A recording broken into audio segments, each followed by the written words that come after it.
A graça e a paz de Jesus, o nosso Senhor, e o amor de Maria, nossa mãe, seja com todos nós. Seja muito bem-vindo ao nosso canal, faça a sua inscrição e compartilhe esse vídeo com seus amigos. Queridos irmãos, a palavra de Deus nos diz, em Atos dos Apóstolos, capítulos 16, versículos 16 até o 19. E aconteceu que, indo nós à oração, nos saiu ao encontro uma jovem que tinha espírito de adivinhação, a qual, adivinhando, dava grande lucro aos seus senhores. Esta, seguindo a Paulo e a nós, clamava, dizendo: Esses homens que nos anunciam o caminho da salvação são servos do Deus Altíssimo. E isto fez ela por muitos dias. Mas Paulo, perturbado, voltou-se e disse ao espírito: Em nome de Jesus Cristo, te mando que saias dela. E na mesma hora saiu. E vendo seus senhores que a esperança do seu lucro estava perdida, prenderam Paulo e Silas e os levaram à praça à presença dos magistrados. Hoje em dia podemos observar muitos agindo da mesma forma. São cafetães da fé. Se utilizam das habilidades retóricas, do poder de sugestão das massas, da capacidade de iludir pessoas crédulas e de boa fé para ter lucro em cima disso. Olha só os gordos cachês que certos pregadores estão recebendo pelo Brasil afora. Segundo notícias de um site gospel que teve acesso a alguns contratos dessa pregadora muito conhecida aí no meio protestante, para pregar por 1h30 ela chega a ganhar R$90 mil, como aconteceu na prefeitura de Pojuca, na Bahia. O interessante é que os que se dizem evangélicos, ou seja, os que dizem fazer do evangelho a sua única fonte de fé e de prática cristã, se tornam cegos, surdos e mudos para as palavras de Jesus em Mateus capítulo 10, versículo 8, quando diz: De graça recebestes, de graça dai. Quanto essa pregadora pagou pelo dom de pregar para vendê-lo tão caro? Outra modalidade de arrecadação, talvez bem mais eficaz, é utilizar crianças. Muitos pastores irresponsáveis estão entregando o microfone da sua igreja para que crianças preguem e ensinem sobre coisas que nem elas mesmas imaginam o que saibam, o que estejam fazendo. Mas tudo com um propósito. Assista o vídeo.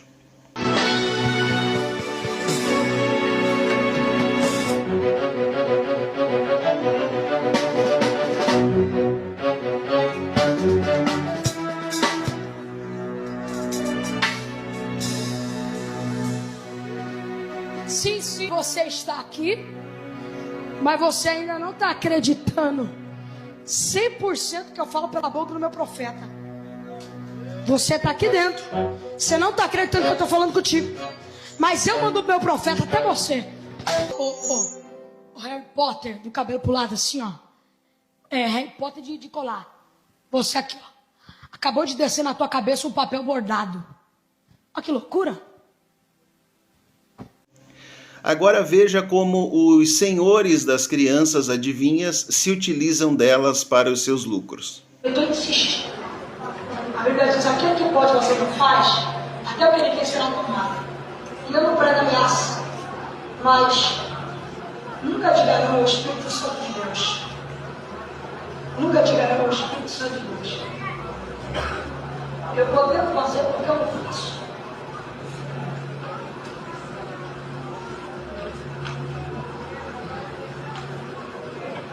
Cadê essa pessoa? Eu vou chamar pela última vez essa pessoa de R$1.000.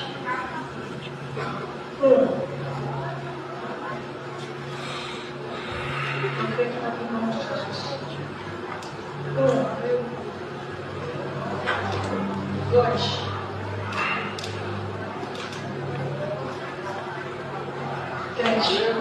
Alguém? Não? O altar não passa vergonha. Quem vai passar vergonha hoje é o diabo. A estratégia, meus irmãos, é sempre a mesma. Há alguns anos, Alex Malarkey, com então 6 anos de idade, sofreu um acidente de carro com o seu pai Kevin. Quando ele acordou do coma, depois de 2 meses, passou a relatar eventos impressionantes sobre visões celestiais e encontros com Jesus. Então surgiu a partir disso o livro O Menino que Voltou do Céu. Entretanto, em novembro de 2011, o próprio Alex Malarkey postou em uma fanpage dizendo que o seu próprio livro era um dos mais enganosos de todos os tempos.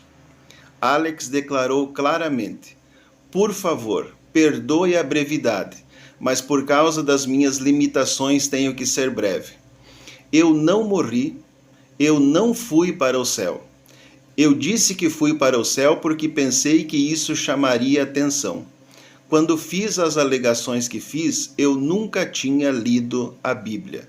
As pessoas lucraram com mentiras e continuam a lucrar." Desde então, meus irmãos, começou uma briga entre Beth, a mãe de Alex, e Kevin, o pai de Alex, pois o livro havia se tornado um best-seller e Kevin queria continuar lucrando com a venda do livro, mesmo sabendo que se tratava de uma invenção do seu filho, o que acabou então aí com o divórcio do casal. Apesar de Alex, e da mãe entrarem na justiça contra as editoras que estavam vendendo o livro, algumas por questões éticas pararam de vender, mas outras mais interessadas no dinheiro que as vendas estavam rendendo, mantiveram aí os livros nas suas estantes. Mais tarde, por vingança, pelo fato de Alex ter renunciado a todas as mentiras que havia dito no livro, O Menino que Voltou do Céu, Kevin acabou então despejando o filho e a sua ex-mulher da sua única casa no condado de Logan, em Ohio. Meus irmãos, as crianças são vulneráveis a vários estímulos. Colocar sobre elas a responsabilidade de ensinar uma plateia é, no mínimo, uma agressão. As crianças têm um lugar especial no reino de Deus e precisam ser quem elas são, apenas crianças. Devem ser orientadas, devem ser ensinadas, devem ser protegidas e amadas, principalmente pelos seus pais. Mas carregá-las de responsabilidade pastoral é o mesmo que trabalho infantil. Qualquer criança que tenha uma mensagem que gera lucro para alguém precisa ser bem analisada. Podemos citar aqui como exemplo os pastorinhos de Fátima. Não havia nenhum adulto cobrando cachê para que as crianças contassem sensacionalismo. Muito pelo contrário, Jacinta e Francisco morreram sem revelar parte do que ouviram. E Lúcia somente revelou muitos anos depois, quando foi orientada a escrever o que tinha visto pelo bispo de Leiria. Isso quando ela já era adulta o suficiente para saber exatamente a responsabilidade que tinha recebido. Que com essas palavras, com essa mensagem, você possa ter um dia abençoado, no nome do Senhor Jesus.